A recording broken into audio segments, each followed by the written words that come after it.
15 মে প্রেক্ষাগৃহে মুক্তি পাবে মৌসুমী অভিনীত সিনেমা কন্ট্যাক্ট ম্যারেজ। সিনেমাটি সেনদ সঞ্চালক পেয়েছে, কিন্তু সিনেমার মুক্তির আগ থেকে শুরু হয়েছে নানা বিতর্ক। এবার এই বিতর্কে মিশার সহায়তা চাইলেন ওমর সানি। মিশা জানালেন, অনুচিত কোনো কিছুই উচিত নয়। ওমর সানি তার ফেসবুকে ভিডিও বার্তা বলেন, আমাদেরকে দীর্ঘদিন ধরে সিনেমার মানুষেরা চিনেন। আমি সিনেমার ডিরেক্টর, প্রডিউসারদের কাছ থেকে 2 কোটি টাকারও বেশি পাই, কিন্তু এগুলো নিয়ে আমার কোনো দাবি নেই। আমি সেই মানুষ, অথচ আমাকে নিয়ে ভুল কথা কেউ ছড়াচ্ছে, এতে কোনো লাভ নাই। 99% মানুষ আমাদের পক্ষে রয়েছে। ঘটনার সূত্রপাত গত শনিবার। সেদিন কন্ট্যাক্ট ম্যারেজ নামের একটি সিনেমার কথা জানানো হয়।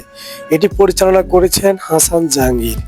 সিনেমায় প্রধান চরিত্রে অভিনয় করেছেন মৌসুমী।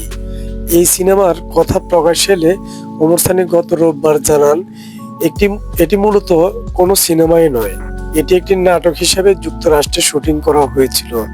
তার ভাষ্য, দর্শক যেভাবে মৌসুমীকে দেখে অভ্যস্ত, কাজটি সেই প্রত্যাশার সঙ্গে যায়নি।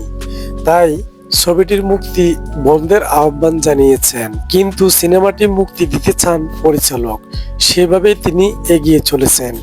আজ মঙ্গলবার ওমর সানি ভিডিও বার্তায় জানান, তিনি সিনেমাটি মুক্তি বন্ধ করতে চলচ্চিত্র শিল্পী সমিতি, প্রযোজক সমিতি সহ বেশ কিছু সংগঠনকে চিঠি দিয়েছেন। এই ব্যাপারে তার বন্ধু খল অভিনেতা মিশা সওদাগরের কাছেও সহায়তা চেয়েছেন। মিশা চলচ্চিত্র শিল্পী সমিতির সভাপতির দায়িত্ব পালন করেছেন। ভিডিও বার্তা ওমর সানি মিশার বক্তব্য যুক্ত করেন। বর্তমানে মিশা সওদাগর যুক্তরাষ্ট্রে রয়েছেন। তাকে ওমর সানির ভিডিও বার্তা বলতে শোনা যায়, আমার মৌসুমীর সঙ্গে কথা হয়েছে। মৌসুমী কাজটাকে কখনো ছবি হিসাবে নেয়নি। কথা বলার সময় অমিত হাসান ছিল।